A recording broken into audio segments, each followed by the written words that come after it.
Welcome back. Aisha's കിച്ചണിലേക്ക് എല്ലാവർക്കും സ്വാഗതം. ഇന്നത്തെ റെസിപ്പി ഒരു സ്പെഷ്യൽ സ്നാക്ക് റെസിപ്പിയാണ്. നമ്മുടെ മലബാർ ഭാഗത്ത് ചായക്കടയിലൊക്കെ കിട്ടുന്ന ഒരു സ്പെഷ്യൽ സ്നാക്കാണ് പാൽ കേക്ക്.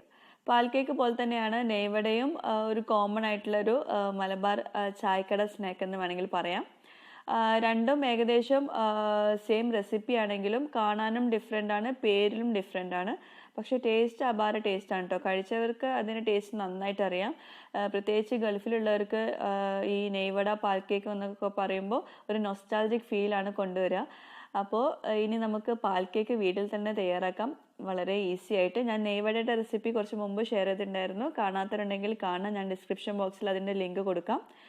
അപ്പോൾ നമുക്ക് ഈ പാൽ കേക്ക് ഇങ്ങനെ തയ്യാറാക്കി നോക്കാം. അപ്പോൾ പാൽ കേക്ക് റെഡിയാക്കാൻ അത്യാവശ്യം വേണ്ട ചേരുവകൾ ഇതെല്ലാമാണ്. ഇതിലേക്ക് ഞാനിപ്പോൾ 2 കപ്പ് മൈദ എടുക്കുന്നുണ്ട്. 1 കപ്പ് 250 ml ആണ്, അങ്ങനെ 2 കപ്പ് എടുത്തിട്ടുണ്ട്. പിന്നെ നന്നായിട്ട് അരിപ്പയിലൂടെ അരിച്ചിട്ട് വേണം മൈദ എടുക്കാൻ. പിന്നെ ഇതിലേക്ക് നമുക്ക് ബേക്കിംഗ് പൗഡർ 1 ടീസ്പൂൺ വേണം. അതുപോലെ തന്നെ ബേക്കിംഗ് സോഡയും വേണം. ബേക്കിംഗ് സോഡ കുറച്ച് മാത്രം മതി, ഒരു പിഞ്ച് മതി, കൂടുതൽ ചേർക്കരുത്.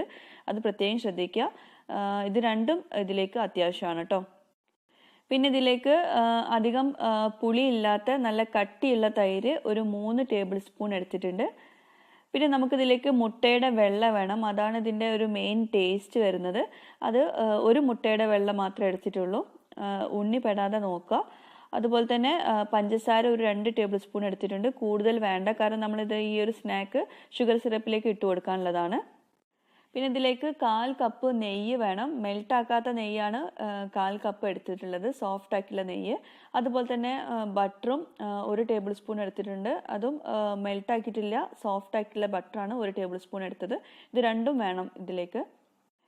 ഇനി നമുക്കിതെല്ലാം കൂടെ ഒന്ന് മിക്സ് ചെയ്തെടുക്കണം. ഇതുപോലെ വലിയൊരു ബൗൾ എടുത്തിട്ട് അതിലേക്ക് നമുക്ക് മൈദ ചേർത്ത് കൊടുക്കാം. മൈദ നന്നായിട്ട് അരിപ്പയിലൂടെ അരിച്ചിട്ടാണ് ഞാൻ എടുത്തിട്ടുള്ളത്. ഇനി ഇതിലേക്ക് അരിപ്പയിലൂടെ നമുക്ക് ബേക്കിംഗ് പൗഡറും ബേക്കിംഗ് സോഡയും ഇട്ട് കൊടുക്കാം. ആദ്യം ബേക്കിംഗ് പൗഡർ ഇട്ട് കൊടുക്കാം. 1 ടീസ്പൂൺ ബേക്കിംഗ് പൗഡറാണ് വേണ്ടത്, കൂടുതലാവരുത് ബേക്കിംഗ് പൗഡറും ബേക്കിംഗ് സോഡയും. പിന്നെ ഞാൻ കേക്കിൻ്റെ റെസിപ്പിയിലൊക്കെ പറഞ്ഞ പോലെ നമ്മളിതിലേക്ക് ബേക്കിംഗ് സോഡ ഒരു നുള്ളു മാത്രമേ ഇട്ട് കൊടുക്കുന്നുള്ളൂ. കൂടുതലായിട്ടുണ്ടെങ്കിൽ ഇത് ഒന്നാകെ വീർത്ത് നമ്മൾ ഫ്രൈ ചെയ്യുമ്പോൾ അത് പൊട്ടിപ്പോവും. അപ്പോൾ അതുകൊണ്ട് ഒരു നുള്ളു മാത്രം മതി. ഈ ബേക്കിംഗ് സോഡ ഇട്ട് കൊടുക്കാനുള്ള കാരണം വേറെ ഒന്നുമല്ല, നമ്മൾ തൈരും അതുപോലെ ആസിഡിക് സാധനങ്ങളൊക്കെ ചേർക്കുമ്പോൾ നമ്മൾ ഇതുപോലെ ബേക്കിംഗ് സോഡ ഒരല്പം ചേർത്ത് കൊടുക്കണം. എന്നാലേ നല്ല കറക്റ്റായിട്ടുള്ള റിയാക്ഷനൊക്കെ അവിടെ നടക്കുള്ളൂ. അപ്പോൾ അരിപ്പയിലൂടെ അരിച്ചിട്ട് വേണം ചേർത്ത് കൊടുക്കാൻ. ഇതുപോലെ നന്നായിട്ട് അരിപ്പയിലൂടെ അരിച്ചിട്ട് ചേർത്ത് കൊടുക്കുക. എന്നിട്ട് നന്നായിട്ടൊന്ന് മിക്സ് ചെയ്ത് കൊടുക്കുക.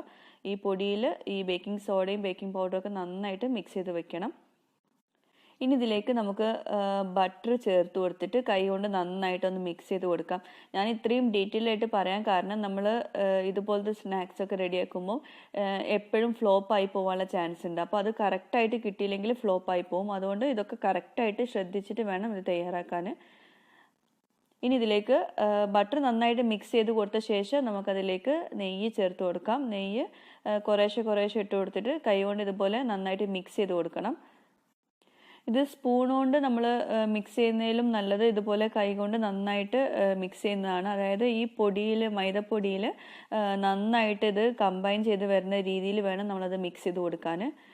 നമ്മളിത് മിക്സ് ചെയ്ത് കഴിയുമ്പം ഈ പൊടി നന്നായിട്ട് സോഫ്റ്റായ പോലെ തോന്നും. അതുപോലെ നന്നായിട്ട് മിക്സ് ചെയ്തെടുക്കണം. ഇപ്പോൾ ബട്ടറും നെയ്യൊക്കെ നന്നായിട്ട് ഈ പൊടിയിൽ കമ്പൈൻ ചെയ്ത് വന്നിട്ടുണ്ട്. ഇനി നമുക്ക് ഇത് കുഴച്ചെടുക്കാൻ വേണ്ടിയിട്ടുള്ള ഒരു മിക്സ്ചർ റെഡിയാക്കി എടുക്കണം. അതിന് വേണ്ടിയിട്ട് തൈരും മുട്ടയുടെ വെള്ളയും പിന്നെ പഞ്ചസാരയും കൂടി ചേർത്തിട്ട് നന്നായിട്ടൊരു ബൗളിൽ ഇട്ടിട്ട് നന്നായിട്ടൊന്ന് മിക്സ് ചെയ്തെടുക്കണം. ഈ ഒരു മിക്സ്ചറും കൊണ്ടാണ് നമ്മളിപ്പോൾ ഈ പൊടി മാവിൻ്റെ പരുവത്തിലാക്കിയെടുക്കാൻ പോകുന്നത്. അതുകൊണ്ട് നന്നായിട്ടിത് കമ്പൈൻ ചെയ്ത് മിക്സ് ചെയ്തിട്ട് വേണം ഇതിലേക്ക് ഒഴിച്ചു കൊടുക്കാൻ. ഇനി നമുക്ക് ഈ ഒരു മിക്സ്ചർ ഈ പൊടിയിലേക്ക് ചേർത്ത് കൊടുത്തിട്ട് നന്നായിട്ട് കുഴച്ചെടുക്കണം. കുറേശ്ശെ ഒഴിച്ചിട്ട് നന്നായിട്ട് മിക്സ് ചെയ്ത് കൊടുക്കുക. ഇതിപ്പോൾ കറക്റ്റ് മെഷർമെൻ്റ് ആണ്. എന്നാൽ പോലും ചിലപ്പോൾ നമ്മൾ എടുക്കുന്ന പൊടി കൂടുതലാവാം, കുറവാവാം. അപ്പോൾ അങ്ങനെ വരുമ്പോൾ ഈ ഒരു മിക്സ്ചർ നമ്മൾ കൂടുതലായി പോവും ചെയ്യരുത്, കുറവാവും ചെയ്യരുത്. അപ്പോൾ അതുകൊണ്ട് കുറേശ്ശെ ചേർത്തിട്ട് മിക്സ് ചെയ്തെടുക്കുക. ഞാനിപ്പോൾ ഇത് മൊത്തത്തിൽ ചേർത്ത് കൊടുക്കുന്നുണ്ട്. എന്നിട്ട് നന്നായിട്ട് കുഴച്ചെടുക്കണം. നല്ല സോഫ്റ്റ് ആയിട്ടുള്ള മാവാക്കി കുഴച്ചെടുക്കണം. ഈ ഒരു നെയ്വട പാൽ കേക്കൊക്കെ നമ്മൾ തയ്യാറാക്കുമ്പം നന്നായിട്ട് കുഴച്ചെടുത്താലേ നല്ല പെർഫെക്റ്റ് ആയിട്ട് കിട്ടുള്ളൂ. ഇനി നമുക്ക് ഇത് അടച്ച് വെച്ചിട്ട് ഒരു അരമണിക്കൂർ റെസ്റ്റ് ചെയ്യാൻ വെക്കണം. അത് മസ്റ്റാണ്, അത് വിട്ടുപോകരുത്. അപ്പോൾ അടച്ച് വെച്ചിട്ട് നമുക്ക് അരമണിക്കൂർ കഴിഞ്ഞിട്ട് അത് റോൾ ചെയ്തെടുക്കാം. ഇനി നമുക്ക് ഇതിലേക്കുള്ള ഷുഗർ സിറപ്പ് എങ്ങനെ തയ്യാറാക്കുന്നത് നോക്കാം. ഞാനിപ്പോൾ ഒരു 10-15 മിനിറ്റ് കഴിഞ്ഞിട്ടാണ് ഷുഗർ സിറപ്പ് തയ്യാറാക്കുന്നത്. കാരണം നമ്മളിപ്പോൾ നേരത്തെ ഷുഗർ സിറപ്പ് റെഡിയാക്കിയിട്ടും കാര്യമില്ല. ഇതിപ്പോൾ 2 കപ്പ് പഞ്ചസാരയിലേക്ക് ഞാനിപ്പോൾ 1 കപ്പ് വെള്ളം ഒഴിച്ചു കൊടുക്കുന്നുണ്ട്. അതിലേക്ക് ഒരു 2 ഏലക്ക ഇട്ട് കൊടുക്കുന്നുണ്ട്.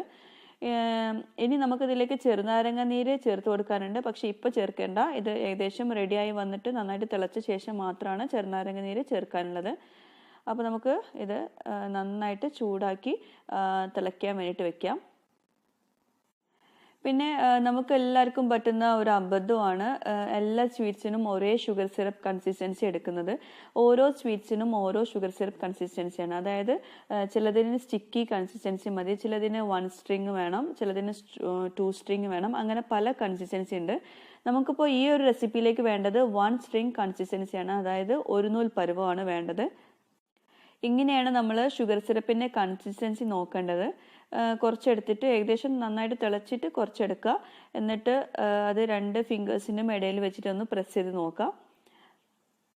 നമ്മളിപ്പോൾ നേരത്തെ നോക്കിയപ്പോൾ 1 നൂൽ പരുവം ആയിട്ടില്ലായിരുന്നു. ഇപ്പോൾ ഒന്നുകൂടെ ഒന്ന് ചെക്ക് ചെയ്ത് നോക്കാം. ഇപ്പോൾ കണ്ടോ 1 നൂൽ പരുവം ആയി വരുന്നുണ്ട്. അപ്പോൾ ഈ ഒരു സ്റ്റേജിൽ നമുക്കിതിലേക്ക് ചെറുനാരങ്ങയുടെ നീര് ഒഴിച്ചു കൊടുക്കണം. ഇനി കുറച്ചുകൂടെ നമ്മൾ തിളപ്പിക്കാൻ നിന്നിട്ടുണ്ടെങ്കിൽ അത് പിന്നെ ആ ഒരു സ്റ്റേജ് മാറിപ്പോവും, 2 സ്ട്രിങ് കൺസിസ്റ്റൻസി ആവും. അപ്പോൾ അതുകൊണ്ട് അപ്പോഴേ നമ്മൾ ചെറുനാരങ്ങയുടെ നീര് ഒഴിച്ചു കൊടുക്കുക. ഈ ചെറുനാരങ്ങയുടെ നീര് ഒഴിച്ചു കൊടുത്തിട്ടുണ്ടെങ്കിൽ അത് പിന്നെ ആ ഒരു സ്റ്റേജിൽ നിന്ന് മാറില്ല. അതുപോലെ തന്നെ ക്രിസ്റ്റലൈസ് ആവില്ല ഈ ഷുഗർ സിറപ്പ്. അതിന് വേണ്ടിയിട്ടാണ് നമ്മൾ ചെറുനാരങ്ങയുടെ നീര് ഒഴിച്ചു കൊടുക്കുന്നത്. അപ്പോൾ നമ്മുടെ ഷുഗർ സിറപ്പ് റെഡി ആയിട്ടുണ്ട്. നമുക്കിത് ഫ്ലെയിം ഓഫ് ചെയ്തിട്ട് മാറ്റി വെക്കാം. അപ്പോൾ അരമണിക്കൂർ കഴിഞ്ഞിട്ടുണ്ട്. അതുപോലെ തന്നെ മാവ് ഇനി കുഴച്ചെടുക്കരുത്. നമ്മൾ റെസ്റ്റ് ചെയ്യാൻ വെച്ച മാവ് പിന്നെ വീണ്ടും ഒന്നുകൂടെ കുഴച്ചെടുക്കാൻ പാടില്ല. അതും പ്രത്യേകം ശ്രദ്ധിക്കുക. ഇനി നമ്മളത് റോൾ ചെയ്തിട്ട് നമ്മൾക്ക് ഏത് ഷേപ്പിലാണോ വേണ്ടത് ആ ഒരു ഷേപ്പിലാക്കി എടുക്കുകയാണ് വേണ്ടത്. ഞാനിപ്പോൾ പാൽ കേക്കിൻ്റെ ഷേപ്പാണ് ചെയ്യുന്നത്. അതുകൊണ്ട് തന്നെ ഒരു റെക്റ്റാങ്കിൾ ഷേപ്പിലായിരിക്കും പാൽ കേക്ക് ഉണ്ടാവുക. അപ്പോൾ നിങ്ങൾക്ക് വേണമെങ്കിൽ അത്യാവശ്യം തിക്നെസ്സോട് കൂടിയിട്ടുള്ള പാൽ കേക്കും കാണാറുണ്ട്, അല്ലെങ്കിൽ ചെറിയ ചെറിയ പാൽ കേക്കുകളും തയ്യാറാക്കാൻ പറ്റും. അപ്പോൾ ഞാനിപ്പോൾ കുറച്ച് നീളമുള്ള പാൽ കേക്കാണ് റെഡിയാക്കി എടുക്കുന്നത്. അപ്പോൾ ആ ഒരു ഷേപ്പിൽ നമുക്കത് കട്ട് ചെയ്തെടുക്കാനുണ്ട്. ഇതിപ്പോൾ ഞാൻ ആ പാൽ കേക്കിൻ്റെ ആ ഒരു ഷേപ്പിൽ കിട്ടാൻ വേണ്ടിയിട്ടാണ് ഈ സൈഡൊക്കെ കട്ട് ചെയ്ത് മാറ്റുന്നത്. ഇത് നമുക്ക് ഒന്നുകൂടെ റോൾ ചെയ്തെടുക്കാം ഈ കട്ട് ചെയ്ത് മാറ്റിയത്. ഞാനിപ്പോൾ അത്യാവശ്യം നീളമുള്ള ഒരു പാൽ കേക്കാണ് റെഡിയാക്കി എടുക്കാൻ പോകുന്നത്. അപ്പോൾ ഞാനിപ്പോൾ 2 സൈഡും കട്ട് ചെയ്ത് മാറ്റുന്നുണ്ട്. അതുപോലെ തന്നെ ബാക്കി എല്ലാ സൈഡും ഒന്ന് കട്ട് ചെയ്ത് മാറ്റാം. ആ കറക്റ്റായിട്ട് നീളത്തിൽ കിട്ടാൻ വേണ്ടിയിട്ടാണ് നമ്മളിതുപോലെ ചെയ്യുന്നത്. അപ്പം ഞാൻ ഇത്രയും വലിയൊരു പാൽ കേക്കാണ് തയ്യാറാക്കുന്നത്. അപ്പോൾ നിങ്ങൾക്ക് വേണമെങ്കിൽ ഇത് ഒന്നുകൂടെ ഒന്ന് കട്ട് ചെയ്ത് കൊടുക്കാം നടുവിലായിട്ട്. അപ്പോൾ ചെറിയ ചെറിയ പാൽ കേക്കുകളായിട്ട് തയ്യാറാക്കാൻ പറ്റും. പിന്നെ ഇതിന് തിക്നെസ് വേണമെങ്കിൽ കുറച്ചുകൂടെ കൂട്ടാം. ഇത് ഒന്നുകൂടെ തിക്കായിട്ട് പരത്തിയെടുത്താൽ മതി. അതൊക്കെ നിങ്ങളുടെ ഓരോരുത്തരുടെയും ഇഷ്ടം പോലെ ചെയ്യാം. ഞാനിപ്പോൾ ഇത്രയും നീളമുള്ള അധികം തിക്കില്ലാത്ത ഒരു പാൽ കേക്കാണ് റെഡിയാക്കുന്നത്. ഇനി നമുക്ക് നമ്മൾ കട്ട് ചെയ്ത് മാറ്റി വെച്ചിട്ടുള്ള ആ മാവ് ഒന്നുകൂടെ ഒന്ന് റോൾ ചെയ്തെടുക്കാം. വല്ലാണ്ട് നമ്മൾ കുഴച്ചെടുക്കരുത് കേട്ടോ. ഈ കുഴച്ച് വെച്ചിട്ടുള്ള മാവ് വീണ്ടും കുഴച്ചെടുക്കരുത്. ജസ്റ്റ് ഒന്ന് റോൾ ചെയ്തെടുത്താൽ മതി. അപ്പോൾ ഞാനതൊന്നുകൂടെ കട്ട് ചെയ്ത് കൊടുക്കാൻ പോവാണ്. അപ്പോൾ ഇനി നമുക്ക് ഇതെല്ലാം ഒന്ന് ഫ്രൈ ചെയ്തെടുക്കാം. നല്ല ചൂടായ എണ്ണയിലേക്ക് വേണം ഇട്ട് കൊടുക്കാൻ. ചൂടായിട്ട് മീഡിയം ഫ്ലെയിമിൽ വെക്കും വേണം കേട്ടോ. അതും പ്രത്യേകം ശ്രദ്ധിക്കാം. ഇപ്പോൾ എണ്ണ നന്നായിട്ട് ചൂടായിട്ടുണ്ട്. ഞാൻ എന്നിട്ട് മീഡിയം ഫ്ലെയിമിൽ വെച്ചിട്ടാണ് ഈ പാൽ കേക്ക് അതിലിട്ട് കൊടുക്കാൻ പോകുന്നത്. അല്ലെങ്കിൽ പെട്ടെന്ന് പുറം ഭാഗം ഭയങ്കരമായിട്ട് ഡാർക്കാവും, പക്ഷേ അകത്ത് വേവുമില്ല. അപ്പോൾ അതുകൊണ്ട് ഒരു മീഡിയം ലോ ഫ്ലെയിമിൽ വെച്ചിട്ട് വേണം ഇത് കുക്ക് ചെയ്തെടുക്കാൻ. 2 വശവും തിരിച്ചു മറിച്ചു വിട്ടിട്ട് നന്നായിട്ട് കുക്ക് ചെയ്തെടുക്കും വേണം. പിന്നെ നെയ്വട പാൽ കേക്കൊക്കെ നമ്മൾ ഫ്രൈ ചെയ്തെടുക്കുമ്പോൾ അത്യാവശ്യം നന്നായിട്ട് എണ്ണ വേണ്ടി വരും അത് ഫ്രൈ ചെയ്തെടുക്കാൻ. അല്ലാതെ നമ്മൾ കുറഞ്ഞ എണ്ണയിൽ ഇത് ഫ്രൈ ചെയ്താൽ നന്നായി കിട്ടില്ല. അത് പ്രത്യേകം ശ്രദ്ധിക്കാം. ഇപ്പോൾ കണ്ടോ, ഞാനിപ്പോൾ ഒത്തിരി നേരം വെച്ചിട്ടാണ് ഇത് ഫ്രൈ ചെയ്തെടുക്കുന്നത്. എന്നാലേ എല്ലാ വശവും നന്നായിട്ട് കുക്കായി കിട്ടുള്ളൂ, അകത്തൊക്കെ നന്നായിട്ട് കുക്കായി കിട്ടുള്ളൂ. അപ്പോൾ ഇതിപ്പോൾ നന്നായിട്ട് കുക്കായിട്ടുണ്ട്, പുറം ഭാഗമൊക്കെ നന്നായിട്ട് ഗോൾഡൻ കളറായി വന്നിട്ടുണ്ട്. എന്നിട്ട് അതൊരു പ്ലേറ്റിലേക്ക് മാറ്റിയിട്ട് നമ്മൾ നേരത്തെ റെഡിയാക്കി വെച്ചിട്ടുള്ള ഷുഗർ സിറപ്പിലേക്ക് ഇട്ട് കൊടുക്കണം. എണ്ണയോട് കൂടിയിട്ട് ഷുഗർ സിറപ്പിലേക്ക് ഇട്ട് കൊടുക്കരുത്. പിന്നെ ഈ ഷുഗർ സിറപ്പ് ചൂടുണ്ടായിരിക്കണം. ചൂടില്ല എന്നാണെങ്കിൽ ഒരു മിനിറ്റൊക്കെ ഒന്ന് ചെറുതായിട്ടൊന്ന് ചെറിയ ഫ്ലെയിമിൽ വെച്ച് കൊടുക്കാം ഷുഗർ സിറപ്പ്. ഇനി നമുക്ക് ബാക്കിയുള്ള പാൽ കേക്ക് ഒന്ന് ഫ്രൈ ചെയ്തെടുക്കാം. പിന്നെ നമ്മൾ ഷുഗർ സിറപ്പിൽ ഒരുപാട് നേരമൊന്നും ഈ ഫ്രൈ ചെയ്തിട്ടുള്ള പാൽ കേക്ക് ഇട്ട് വെക്കരുത്. അതും പ്രത്യേകം ശ്രദ്ധിക്കുക. കൂടുതൽ നേരം ഇട്ട് വെച്ചിട്ടുണ്ടെങ്കിൽ അത് നമ്മളെ പുറം ഭാഗം ക്രിസ്പി ആയിട്ടൊന്നും കിട്ടില്ല. അപ്പോൾ ഒരു കൂടി പോയാൽ 5 മിനിറ്റ്, അതിൽ കൂടുതൽ ഇട്ട് വെക്കരുത്. അല്ലെങ്കിൽ രണ്ടാമത്തെ ബാച്ച് റെഡി ആവുന്നത് വരെ ഇട്ട് വെച്ചാൽ മതി. അപ്പോൾ നമ്മൾ ഈ ഷുഗർ സിറപ്പിലേക്ക് ഇട്ട് വെച്ചിട്ടുള്ള ഈ പാൽ കേക്ക് നമുക്കൊരു പ്ലേറ്റിലേക്ക് മാറ്റാം. ഇതിപ്പോൾ അധികം നേരമൊന്നും ഞാൻ വെച്ചിട്ടില്ല, ഒരു 3-4 മിനിറ്റൊക്കെ മാത്രമേ ഷുഗർ സിറപ്പിലേക്ക് ഇട്ട് വെച്ചിട്ടുള്ളൂ. അപ്പോൾ നമ്മളുടെ പാൽ കേക്ക് റെഡി ആയിട്ടുണ്ട്. ഇത് പുറം ഭാഗം നല്ല ക്രിസ്പി ആവും, അതുപോലെ അകത്ത് നല്ല ജ്യൂസി സോഫ്റ്റ് ആയിട്ടുള്ളതാണ്. അപ്പോൾ ഇത് പെട്ടെന്ന് ചൂടോടെ കഴിക്കാൻ ഒട്ടും ടേസ്റ്റ് ഉണ്ടാവില്ല. ഇത് ഒരു മണിക്കൂറൊക്കെ നന്നായിട്ട് പുറത്ത് വെച്ച് നന്നായിട്ട് ഹാർഡായിട്ടാണ് കഴിക്കേണ്ടത്. അപ്പോൾ രണ്ടാമത്തെ ബാച്ചും റെഡി ആയിട്ടുണ്ട്. നമുക്കിത് ചൂടോട് കൂടിയിട്ട് തന്നെ ചൂടുള്ള ഷുഗർ സിറപ്പിൽ ഇട്ട് വെക്കാം.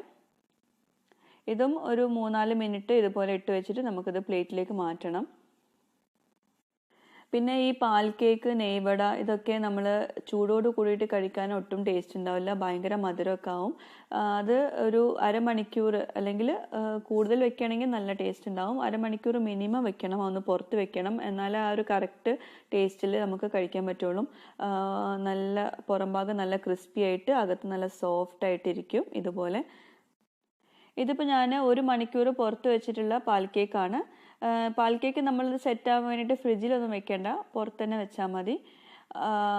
കൂടുതൽ നേരം വെക്കണം എന്നുള്ളൂ. നല്ല ഹാർഡായിട്ടുണ്ട് പുറം ഭാഗം, നല്ല ക്രിസ്പി ആയിട്ടുണ്ട്, പക്ഷേ അകത്ത് നല്ല സോഫ്റ്റുമാണ്. അപ്പോൾ ഈ ഒരു റെസിപ്പി എല്ലാവർക്കും ഇഷ്ടമായെന്ന് വിചാരിക്കുന്നു. പാൽ കേക്കൊക്കെ ഇഷ്ടമുള്ളവർ തീർച്ചയായിട്ടും ഈ ഒരു റെസിപ്പി ട്രൈ ചെയ്ത് നോക്കിയിട്ട് എനിക്ക് ഫീഡ്ബാക്ക് അറിയിക്കാനും മറക്കരുത്. അതുപോലെ ഐഷാസ് കിച്ചണിൽ ഇതുവരെ സബ്സ്ക്രൈബ് ചെയ്യാത്തവരുണ്ടെങ്കിൽ ദയവായിട്ട് സബ്സ്ക്രൈബ് ചെയ്യുക. നിങ്ങളുടെ ഫ്രണ്ട്സുമായിട്ടും ഈ ഒരു ചാനൽ ഷെയർ ചെയ്യുക.